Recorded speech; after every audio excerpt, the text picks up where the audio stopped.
River Road, you got me running way back home. River Road, you got me running all night long.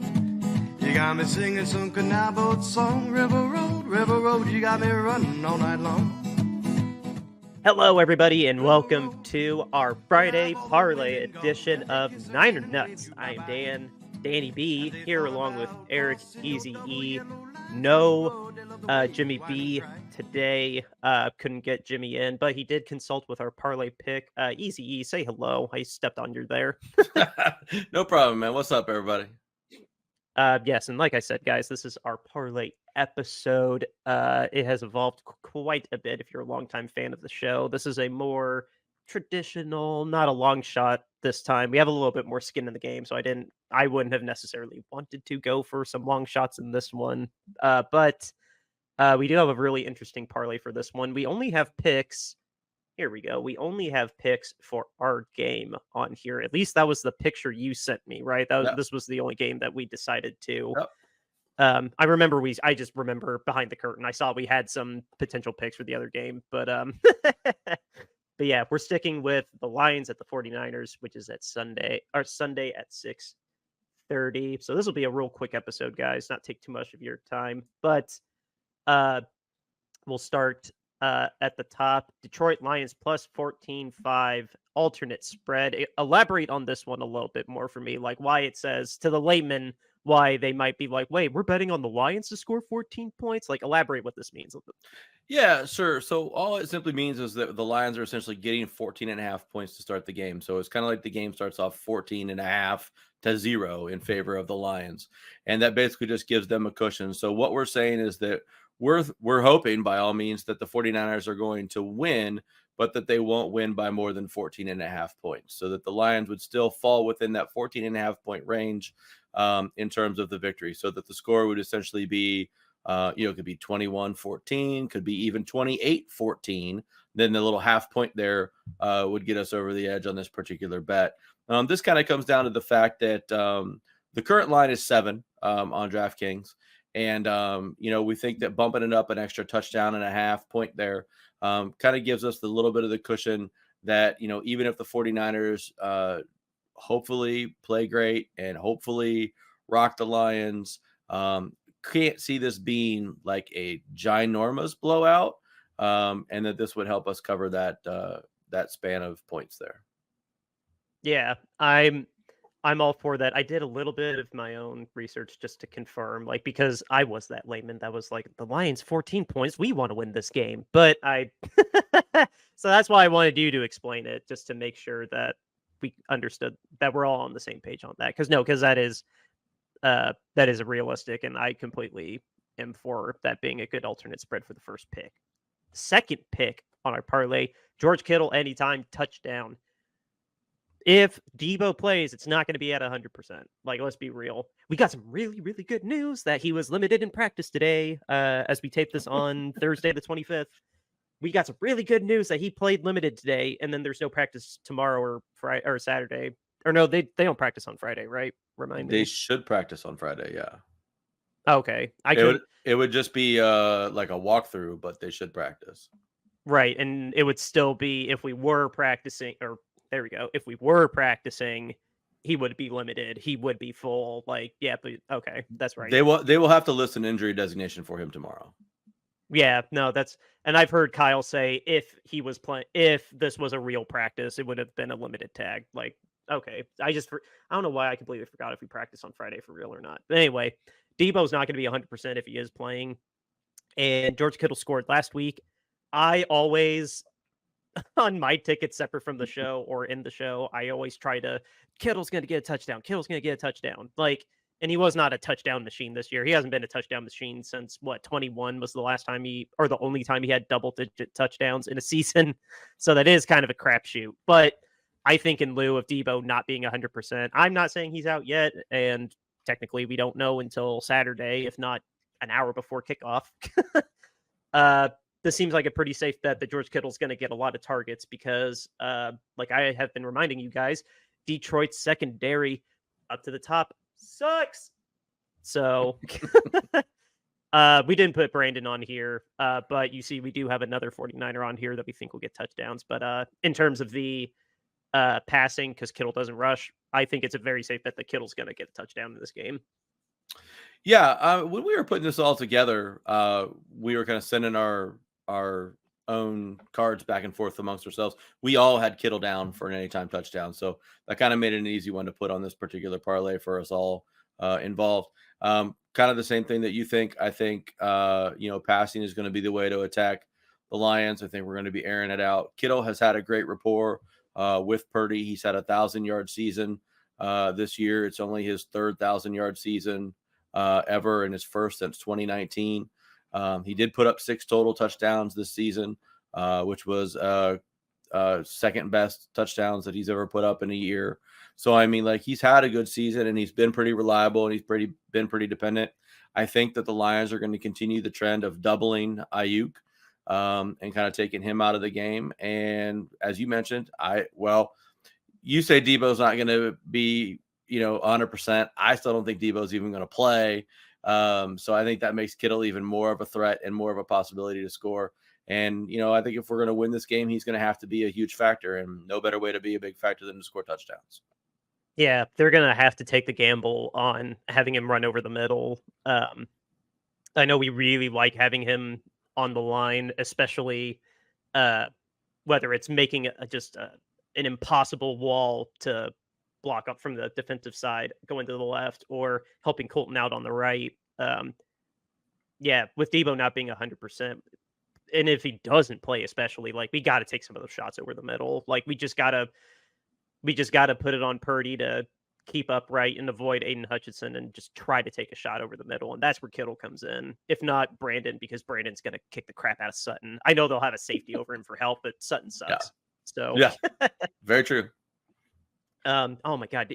Did you see his stat line? I know I love dogging on this guy, but his stat line against Mike Evans was atrocious. It was like 8 for 130 or 140 and a touchdown. Like, it was terrible. Yeah, that's awesome. Anyway, the next one, I feel like this was a pretty simple, pretty easy one. This hit last week. This was on my personal ticket, one of the only things that hit. Each team to score a touchdown and a field goal. I think it's realistic to expect that each of us will hit pay dirt and then come up short at least once. Like, this seems like a super easy. I don't have anything else to elaborate on this. Yeah, I think the only thing that I would elaborate on this in is I don't know why I didn't realize this was a bet that I could make more often this season, and I would have put it on a lot more tickets. I mean, this, for a football game, for each team to score a touchdown and a field goal, I mean, granted, it doesn't really give you like that great of odds on its own, but when you throw it in a parlay with a bunch of other stuff, like, it kind of, it boosts things up at a pretty decent amount. So, I mean, to me, it's just like free money, essentially. I mean, granted, I haven't really been all that successful this year gambling, but this particular bet itself has hit, I think, every time that I've put it in a ticket this year. So, I mean, I feel very confident with having it in on this one as well. I mean, I just don't see a scenario where I don't see a scenario where the Niners don't hit at least one touchdown and one field goal. I mean, if we lose because the Lions don't get a touchdown and a field goal, well, good. Right. Oh, darn. This wouldn't have hit. This wouldn't have hit with the Bills game. Would it have? Because I don't remember. I don't think this would have hit with the Bills in the Buffalo game. But no, it's pretty close. It's pretty close to guaranteed money. It's pretty close to guaranteed money with that. Yeah. So anyway, the next one, Christian McCaffrey to score 2 at minimum touchdowns. Again, tying it back to Debo and how bad that secondary is. Like, if we pick on the secondary enough, the box has got to lighten up. If we get into like an and goal situation, like less than 5 or less yards, I could see Christian pushing through when it's that close to the end zone. And they're probably going out of their way to scheme him better into the passing game.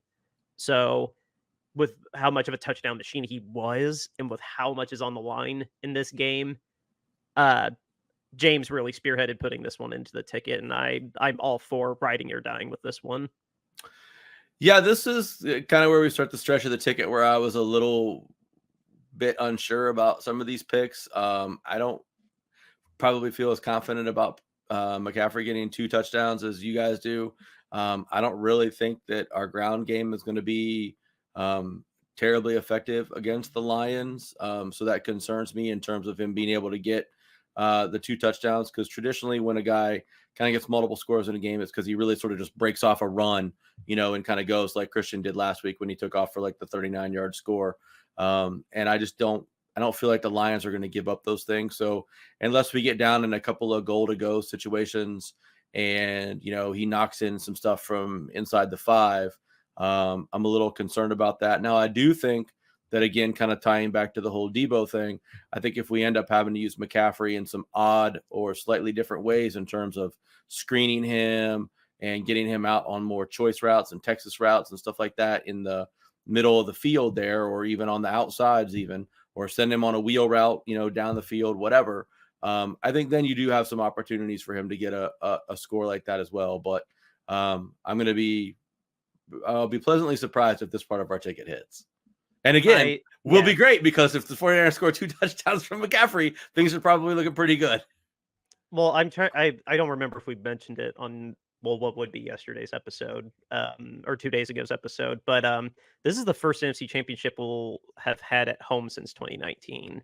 Like, that's a big difference playing on the road versus playing at home. I'm not saying we're gonna strike gold, pun intended, like we did against Green Bay, because I don't frankly remember how good Green Bay was coming into that game. but no, that is going to be a really, really big difference. And I don't know. I want to go out of the way and think that the Lions' offensive line being hurt is 100% going to play it into our favor, because that center is not going to be 100%. I can't believe the injury designation that he has, and then their left guard is out. So, that could potentially give us more opportunities to be on the field, and then we can wear out their defense. But I just, knock on wood, we'll see. There's a lot of different ways the games can go to make this into a reality. Like I said, we could end up screening and hitting him with a bunch of little check down passes and stuff like that, and him kind of playing not necessarily the Debo role, but getting a lot of the touches that Debo would typically get. So he gets more opportunities that way. We could get inside of the goal to go situations and we hand it to him and he pounds it in. We could, by all means, hopefully, and what I'm hoping for is that we're up by 20 plus points and we just start running the ball with McCaffrey to try to wear out the clock, and run off time to keep the Lions from getting the ball back, and he gets some chances to score that way too. So there's a lot of different ways that it can shake out and a lot of possibilities. If anybody's going to score 2 touchdowns from our team, I would certainly bet on it to be McCaffrey. This is the one that causes me some consternation. So we're also, by proxy, taking the bet that we're going to score 3 touchdowns at least. By proxy. Yeah, indeed.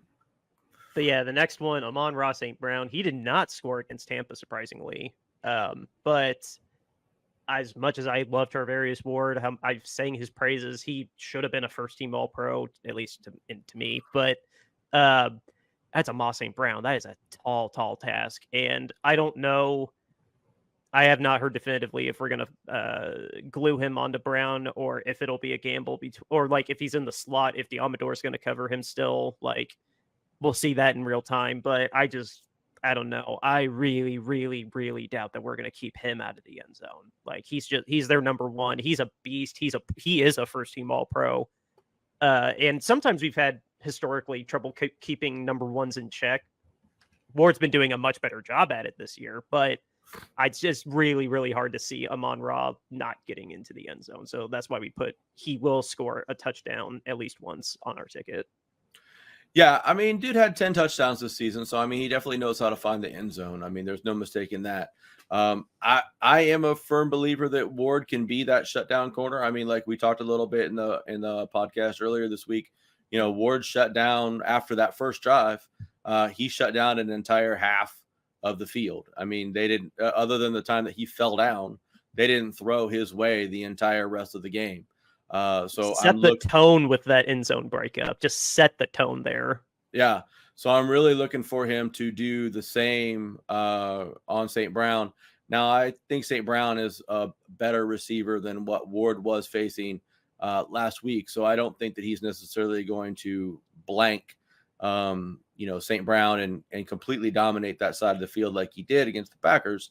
But I do think and believe that he's going to slow him down and hopefully hold him in check. I would assume that the other Lions receivers are going to get a lot more touches and probably a lot more opportunity to score. But Brown's kind of been their guy. He's their top target guy. He's their leading receiver all season long. So it makes sense to kind of follow the lead dog in the race and put him in there and see if he's going to score. Reynolds or Jefferson. I don't know which one's their slot receiver, but Reynolds or Jefferson versus Demo is going to be a really interesting battle because Demo's low-key been a really, really good nickel. But then the real matchup, the real weak link, because every secondary's got one weak link or weak link that you just pick on, and Thomas has to really step up. Thomas is going to be going against Jefferson or Reynolds most likely the whole game. Because I agree with you. I can't imagine we're not going to have Ward stick to Brown. Yeah, he's going to have a tall task. He got burnt real bad last week. He's got to play better. So that'll be interesting to see. Yeah, and I think that he can do that. I think Thomas can his ceiling's definitely up there. Yeah, I don't doubt that he can play better. He's had issues with pass interference in the past. That was kind of his thing when he was coming up, he was getting too many calls for pass interference. So we'll see how he does this week. It's definitely going to be a challenge for him. I don't know that I haven't watched a lot of Lions football. So admittedly, I don't know that much. But I don't believe those guys outside of St. Brown are real, real great, real precise route runners. I think they're more just kind of burners. I think they're more just fast guys. So I think as long as Thomas can do a good job of not letting those guys get behind him and just keep the play in front of him and make the tackle when the opportunity arises, I think that's going to really kind of be the bigger key, more so than having to do a bunch of, worrying about, him cutting this way, cutting that way and stuff like that. I think it's really just going to be more, play that kind of off coverage and just sort of keep the play in front of him and then rally up and make the tackle. And he's going to have help on that safety side. Whichever safety's on that side is going to roll over and help him as well.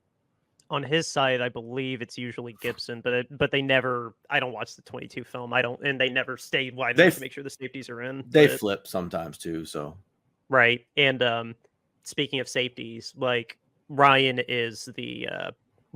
has supplanted Brown.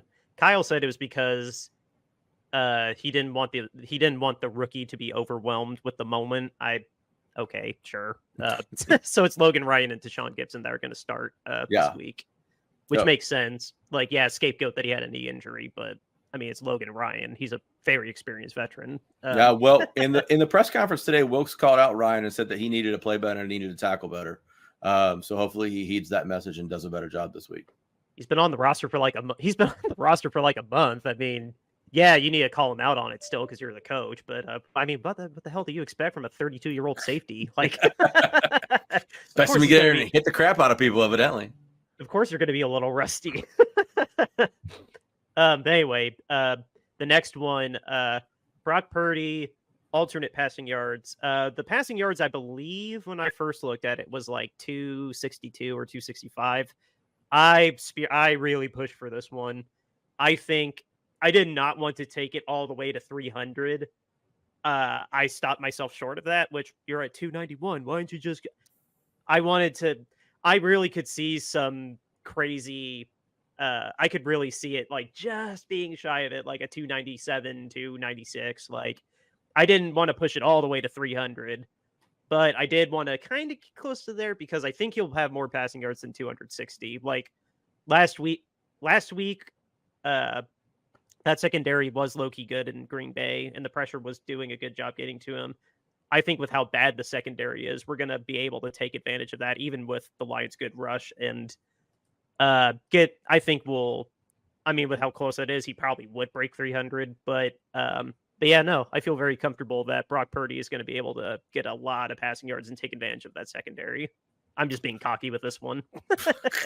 Well, what this does to me is this gives me a heart attack because this tells me that we're in a shootout with the Lions and we're having to sling the ball around and that makes me insanely nervous, right? Because I would much rather that we're up 21 points and Purdy's just turning around and hand the ball off to McCaffrey and not throwing the ball at all.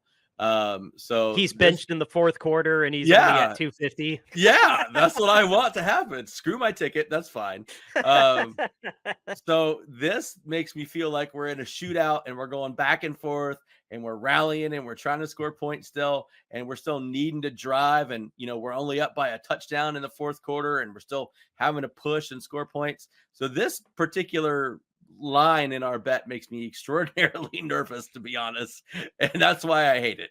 So I feel that I did actually give that sentiment to my fiance while we were watching. I don't remember which game, but I told her that, oh no, it was our game, and they talked about how Purdy had like some of the lowest attempts in the league. I was like, yeah, when a quarterback is attempting 60 passes a game, that's usually not a good sign.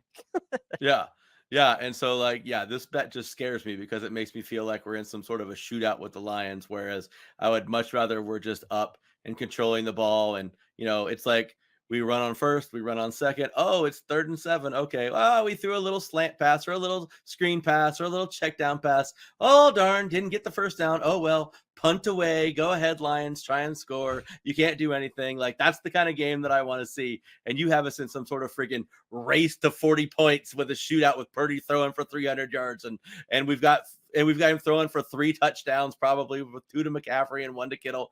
I'm nervous as hell now. I am making a big assumption that the box is cramped and clogged up and Purdy has to throw a lot. But maybe this will bite me in the butt, but the yak I think is really going to be. I don't think it's going to be all air yards. Like Purdy can hit through the air pretty good, but yeah. I think with how that secondary looked against Tampa, I think both things could happen. I think they could leave open pockets in the middle, but I also think that they could be really bad at tackling, and a lot of it comes from the yards after the catch. So that's like the real reason I picked this is because, like we've talked about, the box could be bottled up. So yeah, I don't know. I couldn't push it all the way to 300, but if anybody wants to say, well, why didn't you? 290's close enough. Like, sure. Well, I get what you mean. We talked about it in the other pod too about Detroit's bad at tackling. I mean, we said that they'd missed like 10% of their tackles or something like that this season compared to the Niners missing like 5.5%. So, I mean, almost double the missed tackles this season. So your point about getting those yak yards and stuff like that certainly is valid. Believe me, I would love nothing more than for them to like throw one to, Kittle across the middle of the field and him just break the safety's tackle and go to the house, right? I mean, take it 50 yards to the house. I mean, I would love to see that, or McCaffrey do the same, or, any of our guys do that, by all means. Send the house and leave Kittle with a linebacker. Yeah. I mean, please do that against us. Do that all day long and see how that gets you. It just, like I said, it makes me feel like we're in a shootout, and that worries me because I don't want that. My heart can't take another game like that, Dan. You'll be doing you'll be doing the podcast with my corpse next week if we have a game like that again. Oh, I feel that. No, I do feel that. Hopefully that's not the case. Hopefully it is just a bunch of yak and just 20-yard versions of chunk passes, but yeah. Hopefully we're not in a shootout.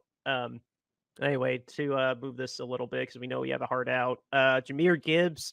This is the only one that it doesn't really like tighten me up like super bad, but picking one line running back to score over the other one to me is a really big crapshoot. Like we're making a stance, and it would have gone one way or the other, but I'm cool with having one of them on the ticket, but whoever more passionately, I can't remember if it was you or James, whichever one of you more passionately said Jahmyr Gibbs is going to be the one to score.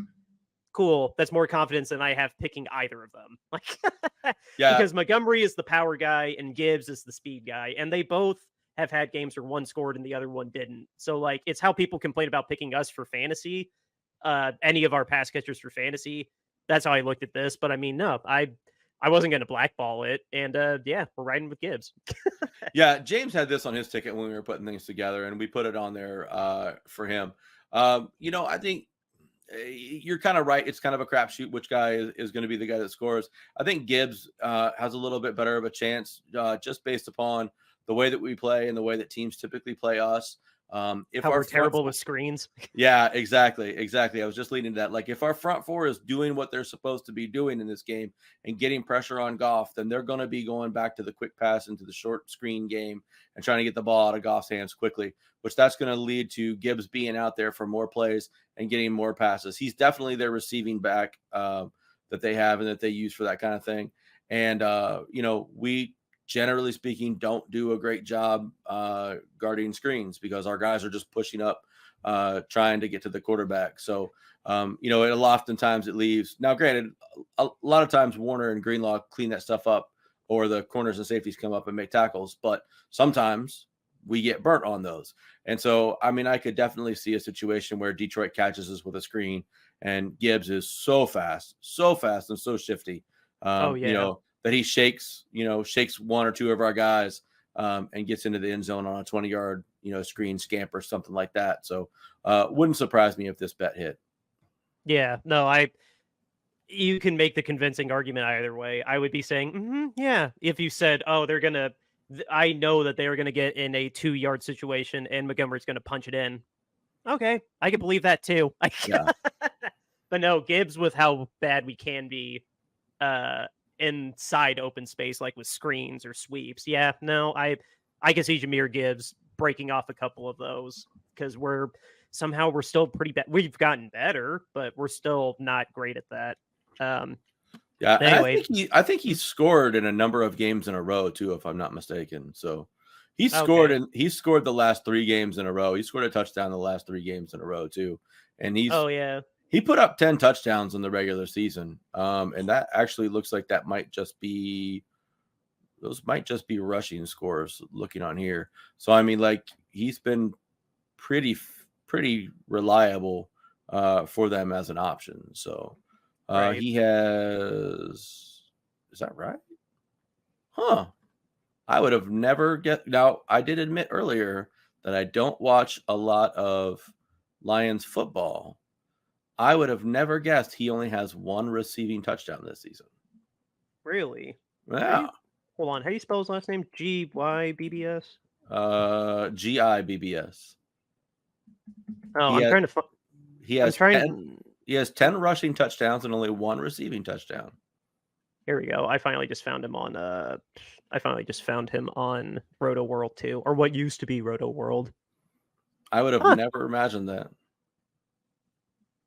Dang, he's only lost 1 fumble and fumbled overall twice. Wow, Jesus, he's got great ball security too. Yeah, that's really. I would have said the guy had at least 4 or 5 receiving touchdowns. Yeah, that's really surprising to me. No, hell of a rookie season. Yeah. Of course, like we're just listeners. We're not unaware that he's a great player, but yeah. Well, so he didn't really do much of anything for the first 4 weeks of the season. Then he was inactive for 2 weeks because he was hurt. So really, since week 7, when he's been back full time, all the way through week 17, he scored all 10 of his rushing touchdowns. So he's been a pretty big cog in the wheel for them ever since he's come back after week 7. So probably a stronger bet to put in there than you or I really initially thought, to be honest. Well, there we go. Good thing we put it in. Thank God for Jimmy B. Thank God for Jimmy B. Yes, thank you, Jimmy. Just scheduling, guys. It was just scheduling this time. He's fine. Just scheduling didn't work for this episode. But anyway, if you got a problem gambling or want to get some help, call 1-800-GAMBLER. All these numbers are subject to change. We placed this bet on the 25th, so just these are not the odds necessarily that you will see. And again, 1-800-GAMBLER if you have a problem. I should really make a graphic for that. I will try to remember that this offseason or before the Super Bowl. But anyway, guys, that is all we got for our parlay ticket. The sponsor for the show, who has been a wonderful sponsor all season, RoyalRetros.com. What is RoyalRetros.com? It is your go-to place to get it's your go-to place to get an authentic throwback jersey. They cover all the major sports, including football, but also basketball, hockey, soccer, baseball. And right now, check out the Candlestick collection. It is curated specifically for us Niners fans in mind. So once you find something that you like, throw it in your cart and use the promo code Shady Sports to get 10% off of your entire order. That's everything in your cart. Again, use Shady Sports in the code part when you check out to get 10% off your entire order. Again, thank you, RoyalRetros.com, for sponsoring us. Go get yourself an authentic jersey today.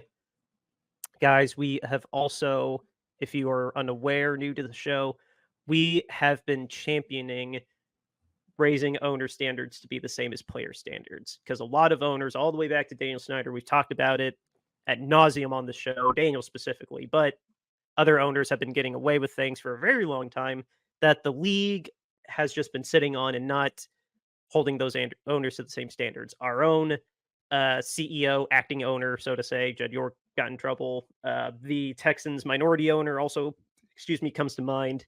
Tepper of the Panthers, he hasn't done anything criminal yet, but he's kind of a jerk. So, basically, we started this hashtag owner standards over player standards, hashtag owner accountability. Once we knew about the Texans minority owner, that's when we started really spearheading this, just to raise awareness. And we think it's something, we think it should be pretty easy to hold the owners to the same standards as players. But, and part of this, we are raising money for a charity. We will announce who it will be in the coming weeks, and we may or may not have them on the show. A little teaser there coming in the next couple weeks. So with that, the money from these shirts will be going to this crisis center in Kentucky. There we go. This is our more standard shirt, owner standards over player standards, hashtag owner accountability. This one has the most variety of colors and actual shirt styles. Pricing starting at $22.99. And again, proceeds will be going to the crisis center. We do not want any money from these shirts. As of right now, we have not pulled this shirt yet as of right now, but it will be going away very, very, very, very soon. So it won't be when you are listening to this, just thinking when we're taping, but it might if you listen to this episode late. Just that we designed this initially with the Daniel Snyder campaign that we were doing, and now that this campaign is coming to a close, the shirt will very likely be gone for a very, very, very long time if it even comes back at all. So go ahead and grab it now before it's gone. The next one is our cover art. This is just the standard cover art that you see on Spotify, Apple Music, and wherever you listen to us. It's also at the start and end of our YouTube show. But yeah, $22.99 for this shirt. Our alternate logo in this beautiful red and the goalposts, flying peanuts. This is a really, really cool design. I personally like this a lot. This one also has a couple different color variants, but red looks best in my opinion. You can get that. And then the last shirt, our mascot of the peanut eating peanuts in his Niners hat, getting ready to cheer on the Niners as they beat the Lions in the NFC Championship game. This shirt is up there as well. Again, all the proceeds from all these shirts go to the Crisis Center in Kentucky, and they are on bonfire.com. The link to get to bonfire.com is in the show notes. No matter how you listen or watch to us, Bonfire is there, or you can just Google Niner Nuts and Bonfire in Google, and I promise you we're the first ones to come up. I tested it. We are the only ones that come up because that is a very specific search. But yeah, go ahead and go grab your shirts now, and we will have a very big announcement about us, how we're going to be closing out this charity to close out with the coinciding with the end of the season as well. We got some big news coming up on that. So with that, the only thing that news-wise, there's been a lot of coaching hires, and don't be surprised if that ends up being an episode that we do next week, a whole 20-30 minutes, because there have been a lot of coaching hires. I will pitch that to the other team though, Eric,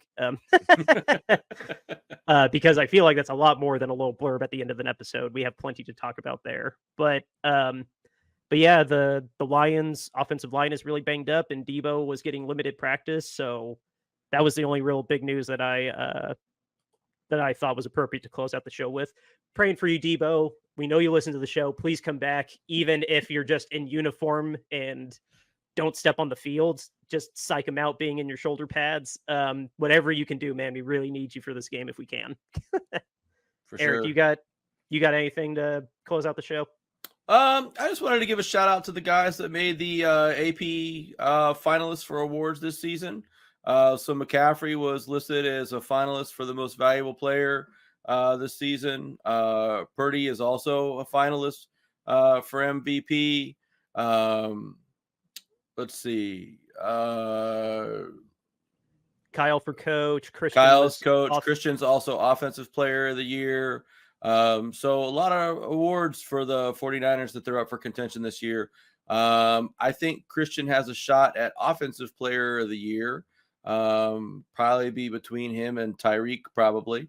But we'll see how that all shakes out. But good for those guys. Good to see them honored. Nice to see that national recognition, especially like and appreciate the love for Purdy. He's been getting a lot of hate in the media this past week. So like to see him getting that national recognition as being a great player because he is great. Yeah, no, 100%. Thank you for reminding me that those came out today too. Just in a remark, this is an award that I can actually like stand behind more than some other awards. That a nomination really is as nice as getting the actual award. Purdy absolutely needed to be in the MVP conversation. So did Christian. Christian for Offensive Player of the Year. 100% he deserves to. I'd be shocked if he wasn't the front runner for that, if not just for Tyreek Hill. Like, don't have time to go through all that again. But I think Kyle got recognized as a Coach of the Year nominee again. Like, I don't know how long but oh no, God no. I'd have to look at the nominees again. But Stefanski and Ryans are both on there, so one of those two guys should win. Oh, and Campbell's in there too. Campbell's definitely in the conversation. I don't know if he's the front runner anymore, but no, like a month ago, I texted the group that Stefanski's going to be Coach of the Year now. Like, I wouldn't be surprised, or Ryans either. I'd be so happy for Ryans if he got Coach of the Year in his first year. Yeah.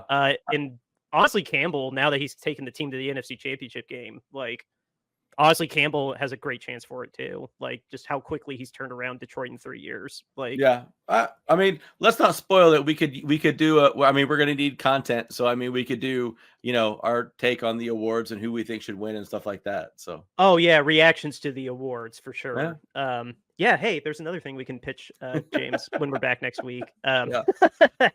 But yeah, no, guys, that's all we got for this episode. I know we're running a little long, and yeah, we're 2 days away. Our game kicks off at 6:30 on Fox with Kevin and Greg calling it again, which is fine. Sorry, Papa, I'm not going to listen to you again because I like Greg and Kevin quite a bit. But yeah, cheer loud and proud, guys. We're going to need it. It's going to be a big game, guys. Let's just soak it all in. Outro music by Justin Muth. It's River Road. We'll catch you next week. Beat the Lions. Yep. Go Niners.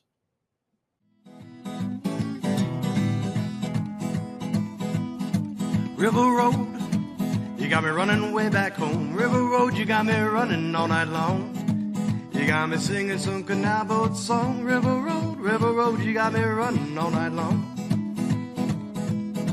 River Road, where have all the women gone? Have they kissed her hand and waved you bye-bye? Have they thought about crossing your double yellow lines? River Road, they love the way you whine and cry.